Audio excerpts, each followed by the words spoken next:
जय श्री राधे। श्रीमद् भागवत गीता। किसी बात को पुष्ट करना हो तो पहले उसके दोनों पक्ष सामने रखकर फिर उसको पुष्ट किया जाता है। यहाँ भगवान निष्काम भाव को पुष्ट करना चाहते हैं, अतः पीछे के 3 श्लोक में सकाम भाव वालों का वर्णन करके अब आगे के श्लोक में निष्काम होने की प्रेरणा करते हैं। त्रैगुण्यः विषया वेदाः निहसत्रयः गुणयोः भवार्जुनः निर्द्वन्द्वोः नित्यः सक्त्वस्तथोः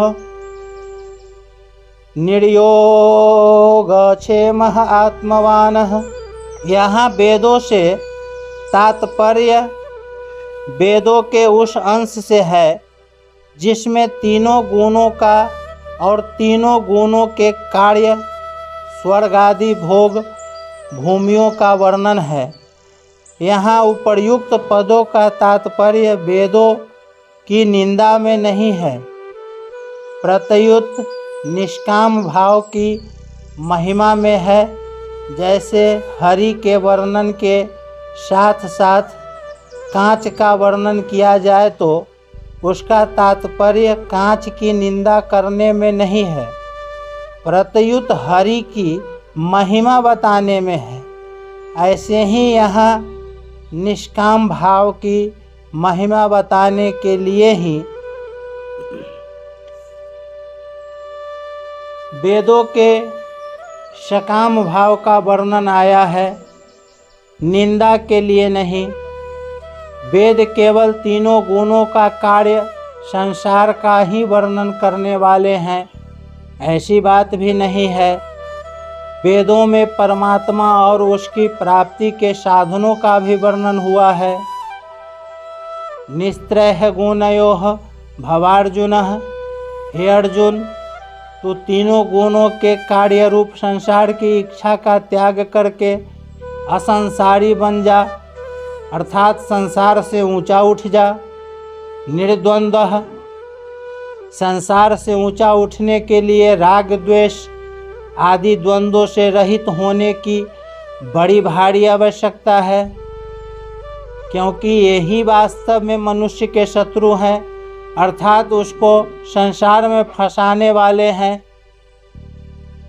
गीता के 3 अध्याय का 34वां श्लोक।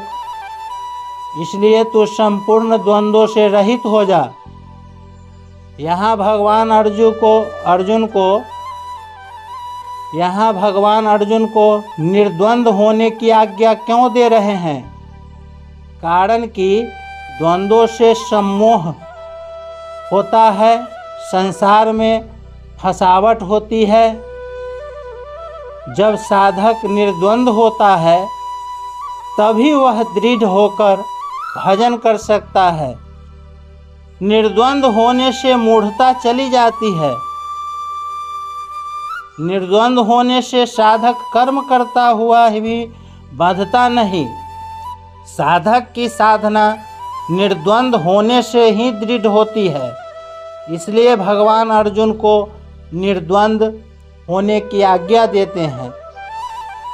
दूसरी बात, अगर संसार में किसी भी वस्तु व्यक्ति आदि में राग होगा तो दूसरी वस्तु व्यक्ति आदि में द्वेष हो जाएगा। यह नियम है। भगवान की अपेक्षा हो जाएगी, यह भी एक प्रकार का द्वेष है। परंतु जब साधक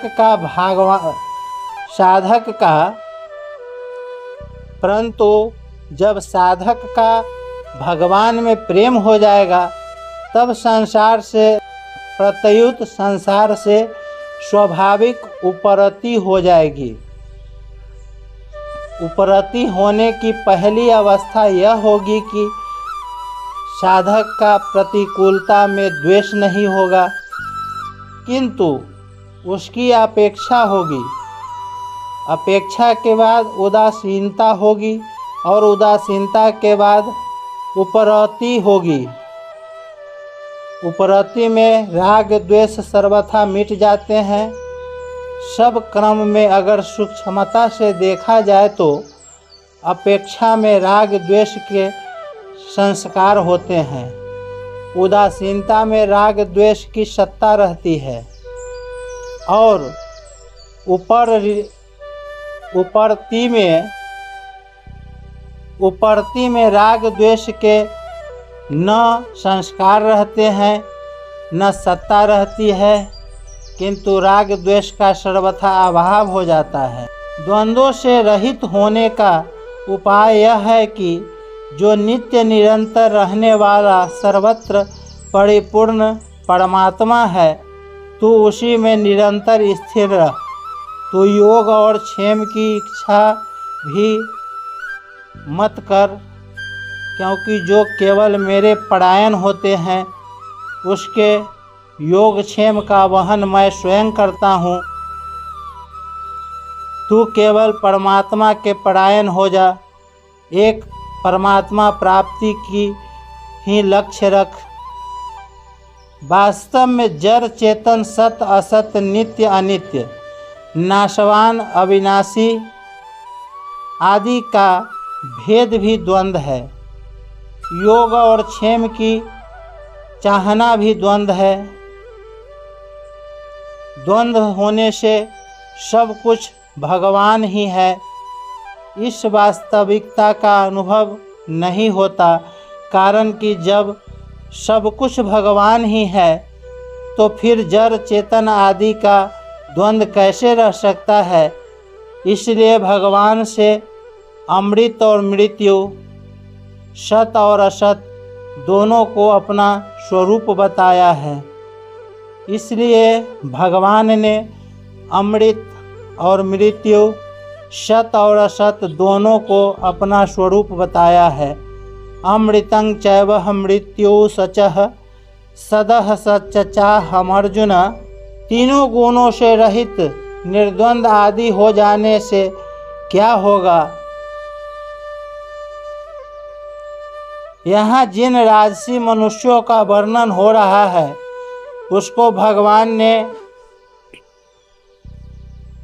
16वें अध्याय में असुरी संपत्ति वाले के प्रकरण में कामोपभोग परमा एतावदित कामोपभोग परमा एतावदीति निश्चिताः प्रसक्ताः काम भोगेषु आदि पदों से कहा है।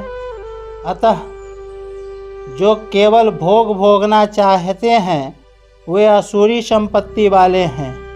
वास्तव में असली सेवा त्यागी के द्वारा ही होता है, अर्थात भोग और संग्रह की इच्छा सर्वथा मिटने से ही असली सेवा होती है, अन्यथा नकली सेवा होती है। परंतु उपदेश्य असली सबके हित का होने से नकली सेवा भी असली में बदल जाती है।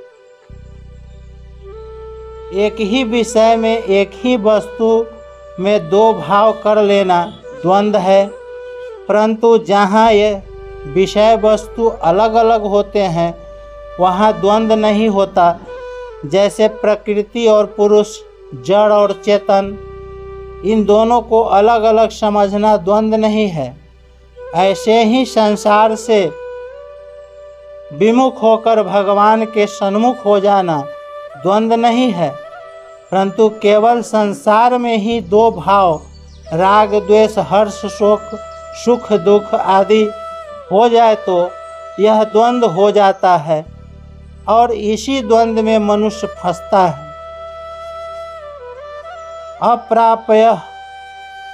अप्राप्त वस्तु की प्राप्ति का नाम योग है और प्राप्त वस्तु की रक्षा का नाम क्षेम है। यद्यपि यहाँ कर्म योग का प्रकरण है, तथापि यहाँ निर्योग क्षेम पद भक्ति योग का वाचक मानना ठीक मालूम देता है। कारण कि भगवान ने अर्जुन को जगह जगह भक्त होने के लिए आज्ञा दी है और अर्जुन को भक्त रूप से स्वीकार भी किया है। भगवान ने अपने को भक्तों का योगक्षेम वाहन करने वाला भी बतलाया है। अंतःकरण में भोक्तृत्व, फलेच्छा, फलाशक्ति अधिक रहने के कारण ही मनुष्य भगवत प्राप्ति, तत्व ज्ञान, प्रेम प्राप्ति आदि में कर्मों को कारण मानता है। वास्तव में भगवत प्राप्ति आदि कर्मों पर निर्भर नहीं है, प्रत्युत भाव और बोध पर ही निर्भर है। कारण कि अप्राप्त पदार्थों की प्राप्ति तो कर्मों पर निर्भर है, पर नित्य प्राप्त तत्व की प्राप्ति कर्मों पर निर्भर नहीं है। इस विषय में कहते हैं, योगस्थः सन् कुरुः कर्माणि केवलमीश्वरार्थः तत्राहपीश्वरोऽहमेह तुष्यः तीत्वतिः संगगः तयकत्वः धनञ्जयः फलः तृष्णाः शून्येनः क्रियमाणेः कर्माणि शक्तवः शुद्धिदयजाः ज्ञान प्राप्तिः लक्षणाः सिद्धिदसततः विपर्यः जयाः असिह दीधिः सतयोः सिद्धिदयः सिद्धिदयोरपिः समः सतुल्ययोः भूत्वा कुरुः कर्माणि कोशौ योगो अत्र सतः कुर्वीः तयुक्तमेदमेव ततः सिद्धयः सिद्धयोः समहतवं योगः उच्यते है।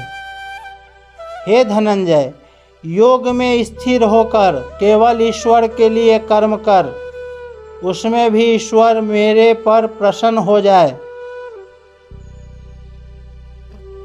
इस संग कामना को छोड़कर कर्म कर। फल तृष्णा रहित पुरुष के द्वारा कर्म किए जाने पर अंतःकरण की शुद्धि से उत्पन्न होने वाली ज्ञान प्राप्ति